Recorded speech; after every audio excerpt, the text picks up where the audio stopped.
पड, एक आमचं पाल, एक आमचं गुलाब, एक आमचं गलबत, असा भगवा झेंडा लावलेला जसं जायचं ना पाण्यामध्ये इंग्रजांची गलबत काही कोस लांबून पळून जायची. एक पत्र आहे बरं का, त्या पत्रामध्ये असं लिहिलंय, एक व्यापारी इंग्रजांचा, तो असं लिहितो, शिवाजीचा आरमार प्रबळ आहे. प्रबळ म्हणजे शक्तिशाली. शिवाजीचा आरमार शक्तिशाली आहे. त्यांनी अशा पद्धतीच्या होड्या बनवल्या आहेत. बघा, शिवाजींनी अशा पद्धतीच्या होड्या बनवल्या आहेत ज्या दोन जहाजांच्या मध्ये जातात आणि खालून जहाज फोडून टाकतात. पण महाराजांची कल्पना बघा काय. हा अभ्यास आपण केला पाहिजे. मी तर कायम एक सांगतो की हे शिवाजी महाराजांचं व्याख्यान वगैरे तुम्ही युट्यूबला ऐका, भरपूर आहेत, अनेक वक्त्यांची आहेत, माझी आहेत, ते युद्ध प्रसंग. पण हे कोण सांगणार? मी केवळ माझं काम काय, आज तुम्हाला सांगून जाणं.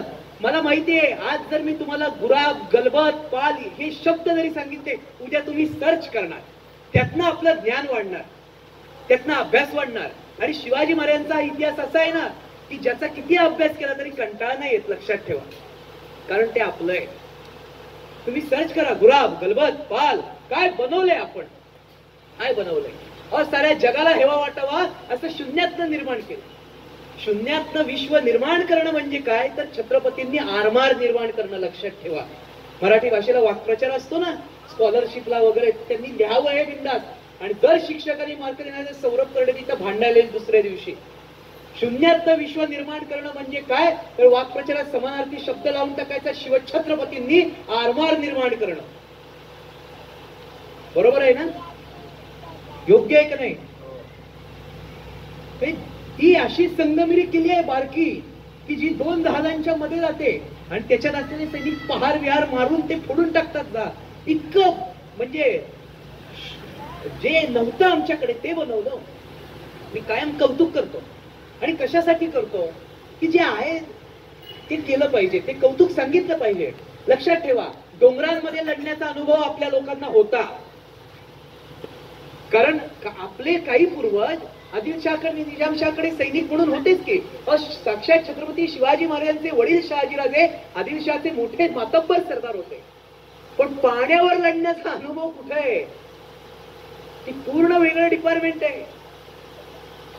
आणि मग ते आमचे कान्होजी आंग्रे असतील, आमचे मायनाक भंडारी असतील, दर्या सारंग असेल, दौलत खान होता, बरेच जण आहेत, वेंटाजी सारंगी, खूप जण आहेत. हे आरमार जे आपण निर्माण करून देशाला दिलं आणि हा समुद्र किनारा सुरक्षित राखला ना, तो ज्या माणसांनी राखला त्यांचं रक्त आपल्या अंगात आहे. लक्षात ठेवा, तुमच्या माझ्या अंगात आहे. हे सळसळणार आहे.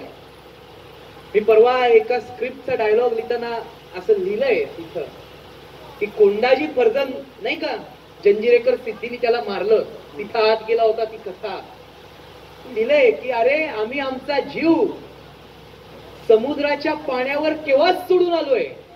जेवढ्या वेळा मारशील तेवढ्या वेळा तुझ्यापर्यंत परत येईल.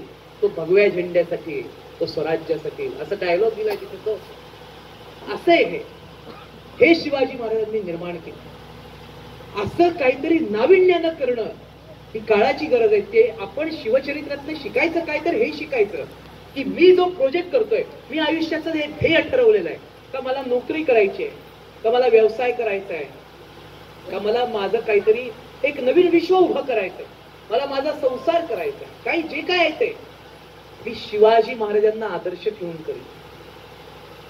मी काय म्हणतोय की मी शिवाजी महाराजांना आदर्श ठेवून करीन. का?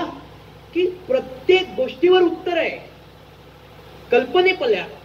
आता हे लॉकडाऊन होतं ना, मी कायम ते सांगतोय लोकांना. आता लॉकडाऊन नंतरची शिवजयंती ही पहिलंच वर्ष आहे मोठी, बरोबर ना?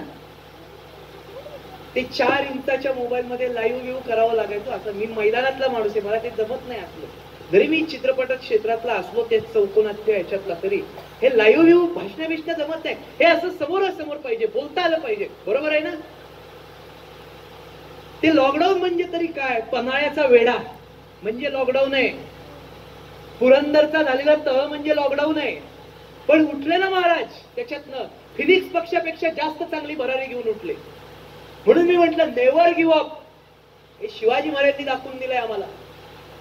हार नका मानू, कधी हार मानू नका. मी तुम्हाला एक गोष्ट सांगू, त्या आमच्या पुरंदर किल्ल्यावरती दिलेर खानानं मुरारबाजीला बाण मारला, तो बाण त्याच्या कंठात शिरला, मुरारबाजी पडला, पुरंदरचा तह झाला. त्या तहामध्ये छत्रपती शिवाजी महाराजांना 23 किल्ले मुघलांना द्यावे लागले. जे किल्ले जिंकण्यासाठी आपल्या लोकांनी रक्त सांडलं, रक्त ओकलं, घामाच्या धारा वाहिल्या, एक एक किल्ला जिंकण्यासाठी जिद्द भांडले, ते किल्ले सहज दिले हो. काय यातना झाल्या असतील छत्रपती शिवाजी महाराजांच्या हृदयाला, विचार करा, काय यातना झाल्या असतील. एक साधं उदाहरण देऊ का? चौकात ट्रॅफिक पोलिसांनी पकडल्यानंतर 500 रुपयाचा दंड केला की पुढचे 50 दिवस डोक्यात राहतो, हो का नाही? ही सामान्य जीवन जगण्यातली ही परिभाषा आहे. मी फार वेगळी उदाहरणं देणारच नाही. 23 किल्ले दिलेत, काही लक्ष होनांचा मुलूक दिलाय. म्हणजे स्वराज्य एवढं होतं ना, चपाती एवढं, तर पाऊण चपाती दिली आणि फक्त चतकोर राहिली. पाऊण भाकरी देऊन टाकली आणि चतकोर भाकरी राहिली आम्हाला, जी कष्टानं मिळवली होती मागचे 20 वर्ष. पण आणि महाराजांना आग्र्याला जावं लागलं, तिथे कैदेत पडले महाराज. आग्र्यावरनं गरुड भरारी घेतली, गरुड झेप घेतली आणि इकडे आले. पण पुरंदरच्या तहाच्या अटी कायम आहेत. काय तर शिवाजी राजाने मोगल बादशाच्या आज्ञेशिवाय युद्ध करायला जायचं नाही. राजानं तलवार उचलायची नाही, ही काय अट आहे. आणि कुणी? छत्रपती शिवाजी महाराजांनी. 1.5 वर्ष महाराज थांबले. आधीच तहाचे वर्ष, आग्र्याला गेले ते दिवस, आणि पुढचे 1.5 वर्ष. आणि सगळ्यात वाईट सांगू तुम्हाला, यातना होतात, यातना. मी कायम सांगतो, मी मगाशी बोललो की तो पोर्तुगीजांचा सोडून गेल्याचा प्रसंग तुम्हाला आज रात्रभर आठवत राहील, बरोबर आहे की नाही? की जे आमच्या माणसांनी केलंय तसं मी सांगतो ते होतच, यातना होते. शिवाजी महाराजांवर पुरंदरच्या एका तहाचं कलम काय होतं माहितीये का?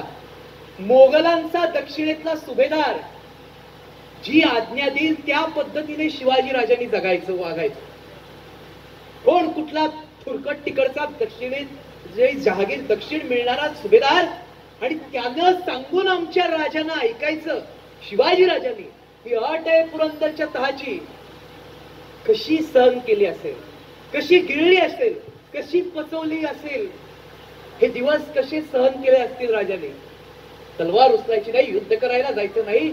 मोगल आपल्या डोळ्यासमोर अत्याचाराचा नंगा नाच मांडताना दिसतायत, पण उठायचं नाही, कारण बारक्या संभाजीला तिकडे ठेवलंय औरंगाबादच्या छावणीमध्ये, पोलीस ठेवतात तसं. हा पुरंदरचा हे लॉकडाऊन आहे, हे कडक लॉकडाऊन सुरुवातीचं जे होतं त्याच्यापेक्षा भयंकर लॉकडाऊन आहे स्वराज्यावर पडलेलं. पेशन्स ठेवले महाराजांनी. मी महाराजांकडनं 3 गोष्टी कायम शिका असं सांगतो. नेव्हर गिव्ह अप, मगाशी बोललो,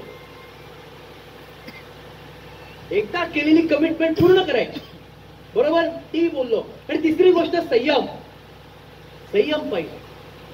महाराजांच्या पाशी संयम होता, भयंकर संयमाने महाराज वागायचे.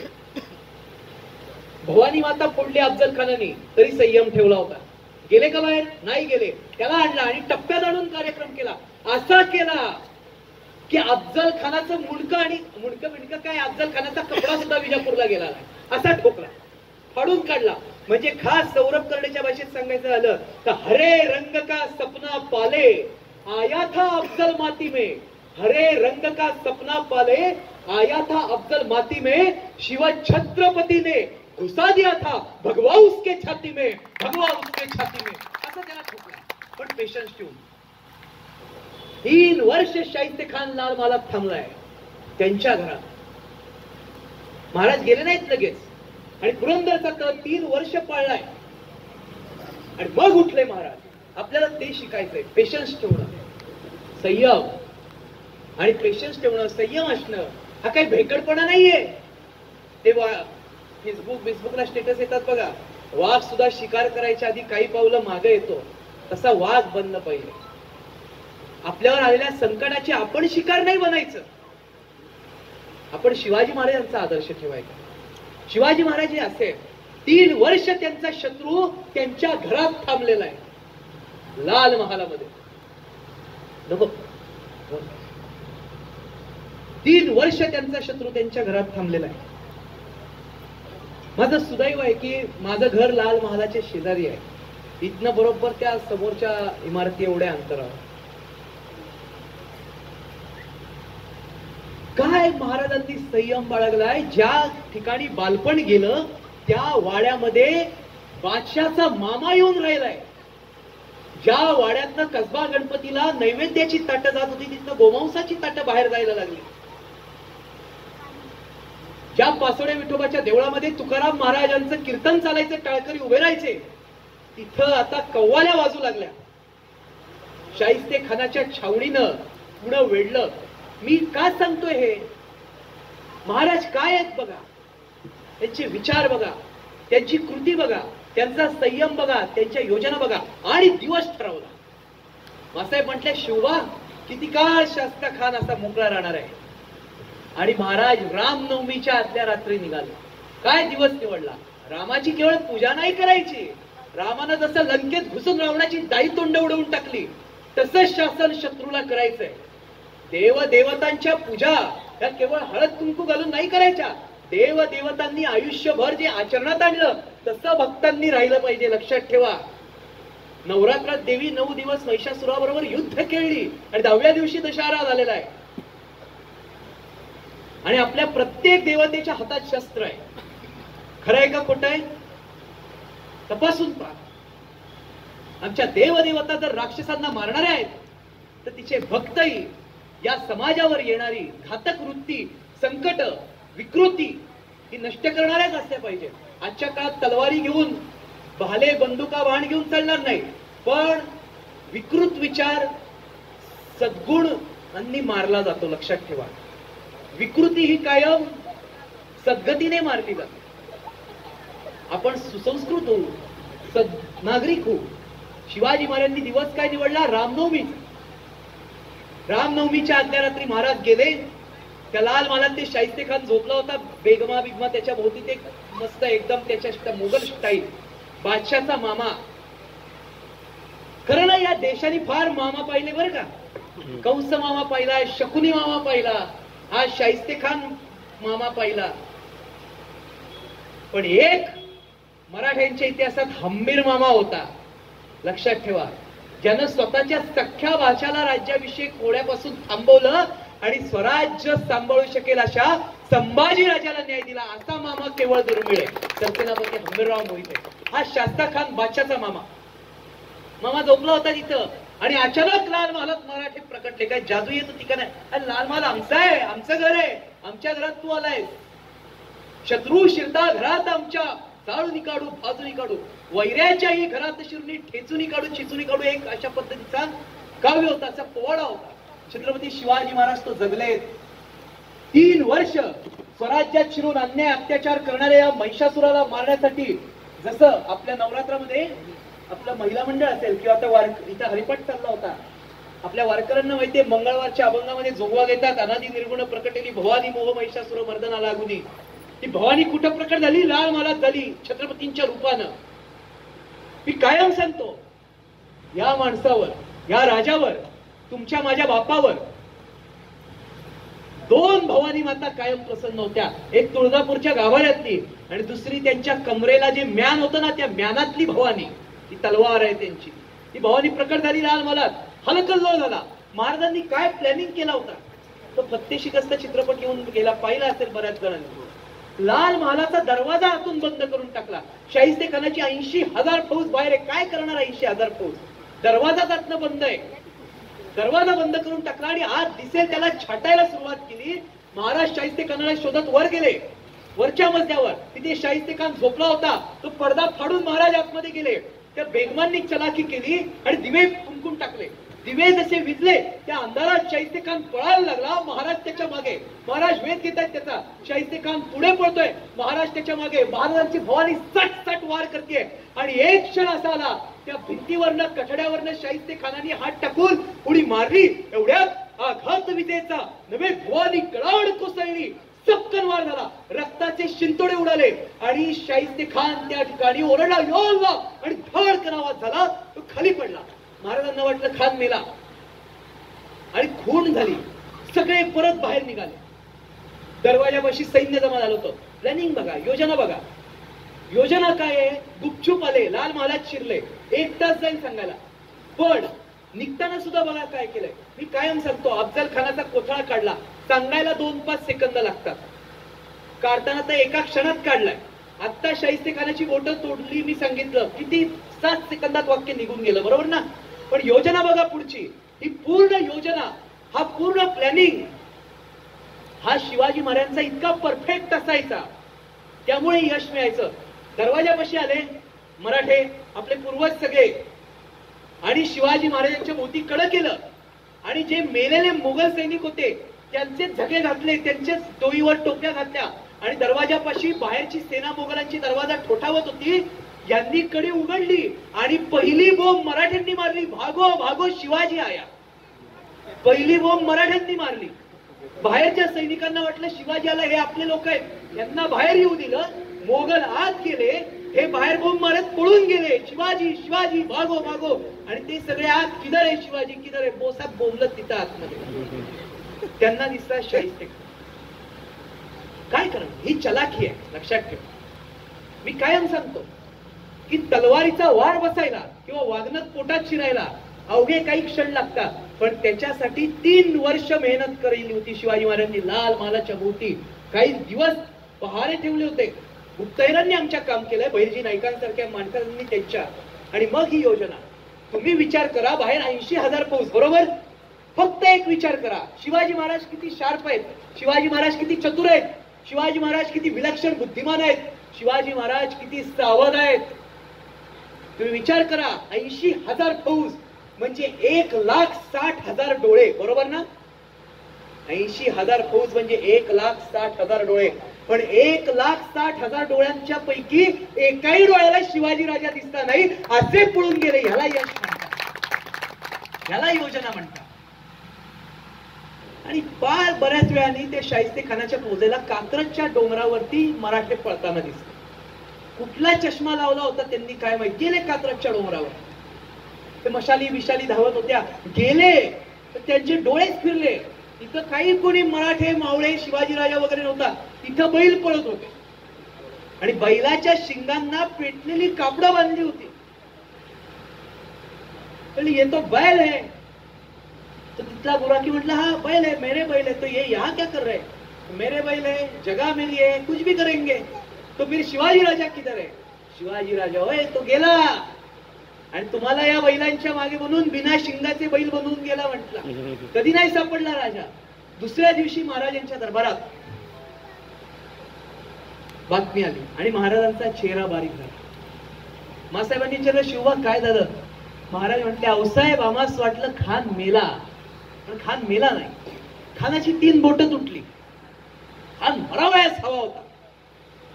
कोणतरी म्हणालं, महाराज खान मेला नाही, लय बरं झालं, त्याची 3 बोटं तुटली, त्याच्याहून बरं झालं. उद्यापासून त्याला जेवणाच्या प्रत्येक घासाला आणि सकाळच्या पहिल्या कामाला तुमची आठवण येईल, शिवाजी. 3 बोटं काढून टाकले.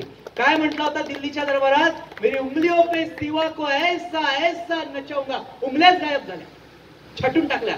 काय दाखवून दिलं महाराजांनी, या राष्ट्राच्या संरक्षणासाठी, या संस्कृतीवर, आमच्या माता भगिनींवर जर घाला आला, संकट आलं तर त्याचा निपात कसा करायचा, ते संकट चिरडून कसं टाकायचं, हे शिवाजी महाराजांनी दाखवलं.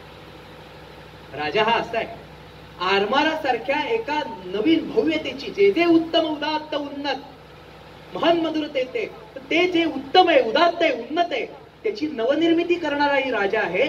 आणि स्वराज्य कार्यामध्ये जर कोण अडथळा आणत असेल तर घरात घुसून त्याची बोटं छाटून तोडून त्याला हाकलून देणारा सुद्धा आमचा शिवाजी राजा आहे.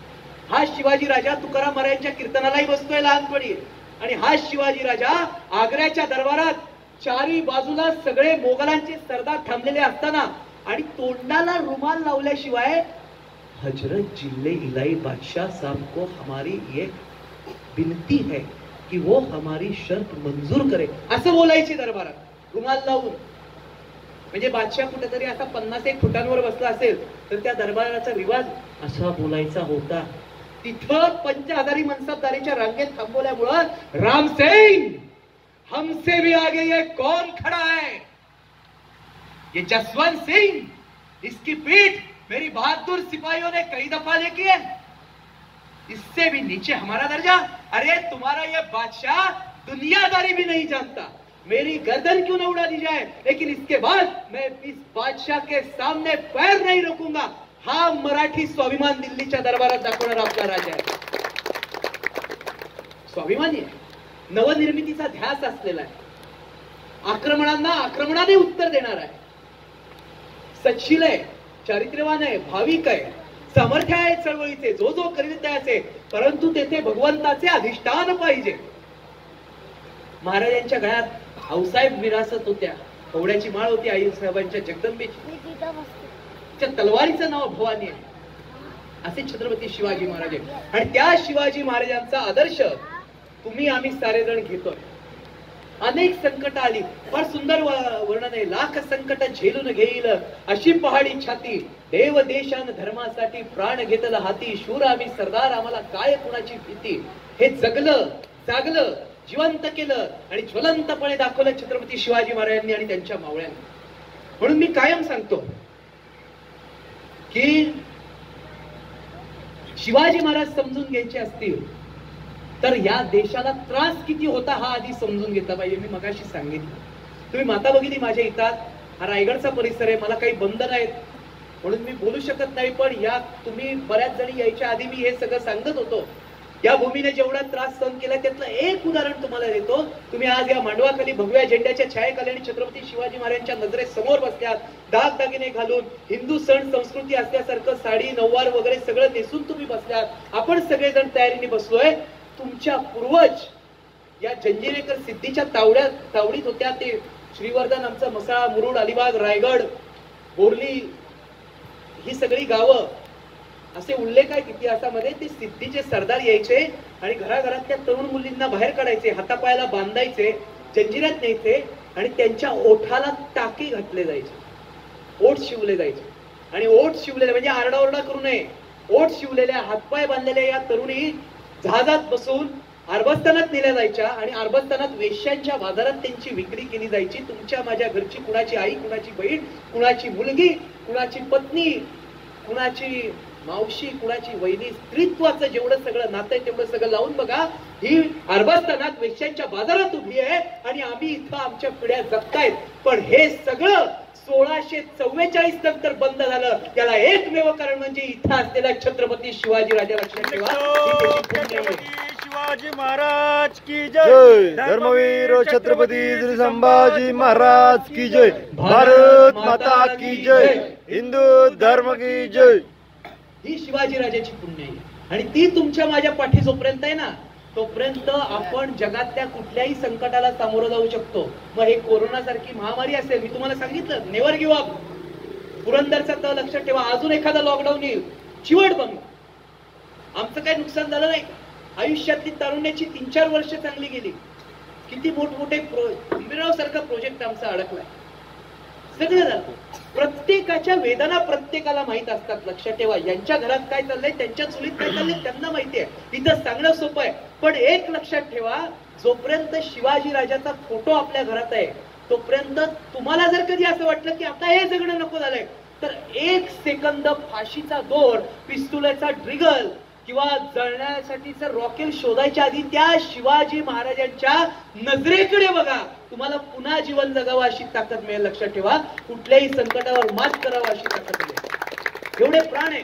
अहो, मेलेल्या मातीमध्ये प्राण फुंकणारा राजा तुमचा माझा बाप आहे. आणि हा घडला मासाहेब जिजाऊंमुळे, जिथनं आपण सुरुवात केली होती मगासपासून. आई जिजाऊ तिथं होती. मी कायम सांगतो की एक आई जर नसती ना तर महाराष्ट्रातली कुठली स्त्री सुरक्षित राहिली नसती, देशातली राहिली नसती. आज आपण 15 ऑगस्ट, मला वाटतं स्वातंत्र्याचा अमृत महोत्सवी वर्ष चालू आहे, 75वा, बरोबर ना? आपण काय म्हणतो झेंडावंदनाला? भारत माता की जय. आता आपण घोषणा दिली, ही भारत माता जिवंत राहिली याचं कारण राष्ट्रमाता राजमाता जिजाऊ जन्माला आली, हे त्याचं एकमेव कारण आहे. लक्षात ठेवा. आणि तिनं केलेले संस्कार शिवावरती होते. तिनं स्वतःचा धर्म, स्वतःचं राष्ट्र, स्वतःची संस्कृती ही त्याला शिकवली. रामायण शिकवलं, महाभारत शिकवलं, साधू संतांची चरित्र सांगितली. आजच्या काळात आपल्या मुलांना ह्या गोष्टी सांगितल्या तर सुसंगत वाटत नाही. मी तर पुढे जातो. मी 21व्या शतकातला आहे. मी कॉलेजांमध्ये टी शर्टवर व्याख्यान, तुम्हाला माहित असेल या सगळ्या गोष्टी. आपण आजच्या काळाशी सुसंगत राहून जगलं पाहिजे. पण आजच्या काळाला कवेमध्ये घेताना आपल्या आत जो आई जिजाऊने आणि मासाहेब जिजाऊंनी छत्रपती शिवाजी राजांनी चेतवलेला भगवा अंगार आहे ना, हा सोडता कामा नये. मग तुम्ही काय करा, तुम्ही त्यांना रामायण सांगू नका, त्यांना कंटाळा येत असेल तर महाभारत सांगू नका. पण माझी तुम्हाला विनंती आहे, आणि तुम्ही नक्कीच तेवढं करू शकता, जर तुम्ही मागचे 3.5 तास इथं बसू शकता तर तुम्ही नक्कीच एक गोष्ट अशी करू शकता की रोज आपलं पोरग, आपला मुलगा झोपायच्या आधी, मुलगी बारकी, घरातलं जे लहान मुलं असेल ते झोपायच्या आधी 5 मिनिटं 5 वाक्य त्याला शिवाजी महाराजांविषयी सांगा. ती गोष्ट सांगा, तो पराक्रम सांगा, नाहीतर काही सांगा, नाहीतर वाचून दाखवा किंवा ऐकवा. मला अनेक जण विचारतात की शिवकार्य म्हणजे काय, काय करायचं. आता आमचे मित्र सगळे दुर्ग संवर्धनाला जातात, शिवकार्य आहे. दुर्गामाता दौडीला जातात, शिवकार्य आहे. गड संवर्धन मोहिमेला जातात, गडकोट धारातीर्थ यात्रेला जातात, शिवकार्य आहे. गडांची डागडुजी केली जाते, शिवकार्य आहे. शिवजयंती करणं शिवकार्य आहे. शिवकार्य अगणित आहे, लक्षात ठेवा. ज्याला जसं जमतं तो तसं करतो. पण इथं असलेल्या प्रत्येकाला करता येईल असं एक शिवकार्य सांगू का, जे प्रत्येकाला करता येईल. रोज स्वतःच्या घरातल्या मुलांना फक्त 5 ओळी छत्रपती शिवाजी महाराजांच्या बद्दल आपण स्वतः झोपायच्या आधी सांगा. याच्यापेक्षा पवित्र आणि याच्यापेक्षा मोठं दुसरं कुठलंही शिवकार्य या महाराष्ट्रामध्ये नाही. ते संस्कार आहे आणि ते संस्कार धगधगत्या सूर्यासारखे आहेत. त्या मायावती पण 7-8 वर्ष झाली, आपल्या 8 वर्ष झाली, त्या आमच्या चिपळूणला, रत्नागिरीच्या चिपळूणला साहित्य संमेलन भरलं. त्या साहित्य संमेलनातलं माझं वाक्य आहे की हा देश सुधारला पाहिजे, हा देश बलवान झाला पाहिजे. पण तो कधी होईल, या देशातली आई स्वतःच्या मुलाला स्वतःच्या दुधाबरोबर शिवचरित्र नावाचा अमृत ज्या क्षणी पाजायला सुरुवात करेल ना, त्याच्या दुसऱ्या क्षणापासून हा देश बलशाली बनायला सुरुवात होईल. लक्षात ठेवा, इतकी ताकद त्या शिवचरित्रामध्ये. आणि आपल्याला कुणाला दुसऱ्या याची गरज नाही. मगाशी मला वाटतं इथं सूत्रसंचालन करताना मी त्यांना वर भेटलो आणि बोललो, सूत्रसंचालक ही फार अवघड जबाबदारी असते. येणारा वक्ता बोलतो आणि जातो, पण सूत्रसंचालकाला कार्यक्रम जोडून ठेवायचा असतो. सूत्रसंचालक हा नदीच्या काठावर बांधलेल्या पुलासारखा असतो. हा काठ आणि तो काठ जोडायचा असतो त्याला, आणि ते काम तुम्ही करत होतात मगाशी, तेव्हाच बोललात.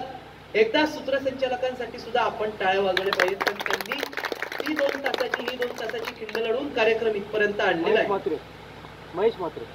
महेश राव ना, नावात त्यांच्या महादेव आहे म्हटल्यावर दुसरं काय होतं.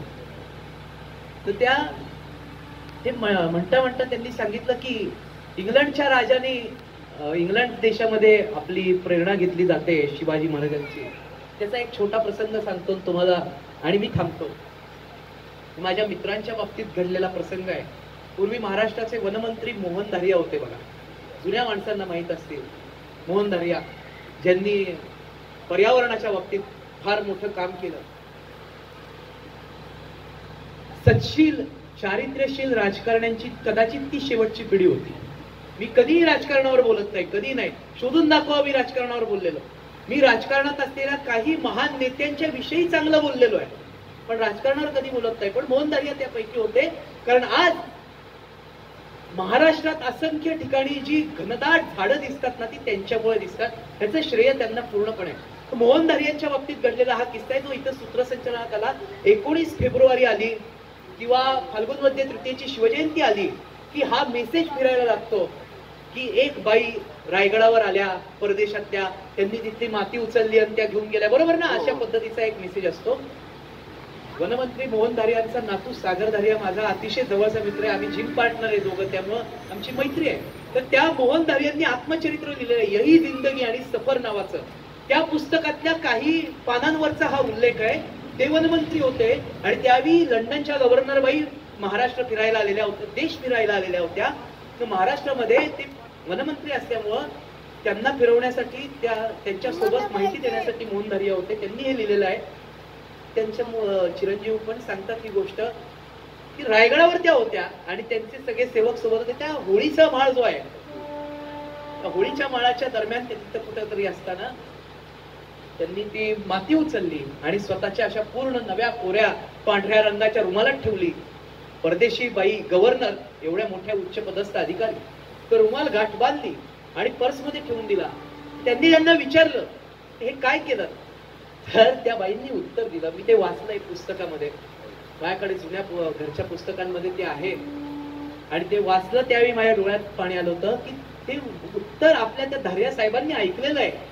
त्या बाई असं म्हणाल्या, तो याच्यावरनं तो मेसेज फिरतो. खरा प्रसंग असा आहे की आमची सगळ्या जगावर सत्ता होती, पण भारत देशात आम्हाला आव्हान मात्र एकाच मराठ्यांनी दिलं, त्या राजाचं हे घर आहे आणि त्याची माती मी माझ्या देशात घेऊन जाणार आहे, ज्याचा आम्हाला प्रेरणा मिळेल. हा शिवाजी राजा आहे. म्हणजे काय, शिवाजी राजाचा जन्म 1630 ला झाला आजच्या दिवशी आणि 1680 ला महाराज आपल्याला सोडून गेले. महाराज देहानी गेले तरी कर्तृत्वाना आजही आपल्यात आहे. महाराज मातीच्या कणाकणात आहेत, ते असे कुठे ना कुठे तरी दिसतात. ते रुमालात घेतले जातात, ते इथं व्यासपीठावर घेतले जातात. ती चिमुरडी मगाशी इथं छाती काढून म्हणत होती ना काव्य, तिच्या वाणीमध्ये महाराज आहेत, लक्षात ठेवा. ते डॉक्टर साहेब कुठे गेले, ते डॉक्टर साहेब जे कोरोना काळामध्ये सगळ्या संकटांची पर्वा न करता आजाराशी झुंज देत लोकांना वाचवत होते ना, त्यांच्या त्या निधड्या छातीच्या वृत्तीमध्ये महाराज आहेत, लक्षात ठेवा. इथला प्रत्येक नागरिक हा माझा शिवभक्त, हे माझे धारकरी, हे माझे सगळे काम करणारी सगळी मंडळी, दुर्ग संवर्धन करायला शासनाकडून कुठलाही निधी मिळत नसताना स्वतःच्या घरच्या भाकरीच्या तुकड्यातला एक तुकडा मोडून गडावर घेऊन जाऊन तिथले चिरे नीट करतो ना, त्यांच्या त्या त्यागाच्या वृत्तीत महाराज आहेत, लक्षात ठेवा. या माझ्या माता भगिनी, या माझ्या माता भगिनी कुठल्याही आमिषाला बळी न पडता स्वतःची सण समारंभ संस्कृती आज त्यांनी जी जिवंत ठेवलेली आहे, त्या त्यांच्या जिद्दीमध्ये महाराज आहेत. महाराज असे जिवंत आहेत कायम. महाराज कधी आपल्यातनं जाणार नाही, तुम्ही लक्षात ठेवा. शिवजन्माच्या निमित्तानं आपण मला रायगडच्या पायथ्याच्या ओवळे गावामध्ये बोलवलं, त्याबद्दल मी आपले आभार मानतो. आमचा बादलनी मला संपर्क केला होता. खरं तर मी त्यालाही बोललो नाही. 22 तारखेला माझं लग्न आहे, उद्या हळद आणि देवकारी आहे, पण छत्रपती शिवाजी महाराजांचं व्याख्यान आहे आणि ते चुकवायचं नसतं. कारण आम्ही आधी लगीन कोंडाण्याचं आणि मग माझ्या रायगाचं सांगणारी मंडळी हो. ते आमच्या गुरुजींनी सांगितलं की कुठं बाहेर प्रवास करू नका. मी काय थोडी चोऱ्या दरोडेखोर आणि बॉम्ब घेऊन कुठे चाललोय, माझ्या राजाचा गुणगौरव सांगायला चाललेलो असताना काही नसतं होत. त्यामुळे ही शिवजयंती एकंदरीत तुम्ही ठेवलेला भजनाचा कार्यक्रम बघून बरं वाटलं. आणि विशेष म्हणजे मी वारकरी आहे, मी 2,500 कीर्तन माझं, मी मगाशी बोललोय. वारीचं माझी दिंडी महाराष्ट्रातली पहिली, ज्ञानोबारायांच्या पालखीची 27 नंबर दिंडी भोई समाजाची पहिली आमची. मी त्याचा पक्वाज आहे. आजकाल महाराष्ट्रात आम्ही फिरताना आपल्या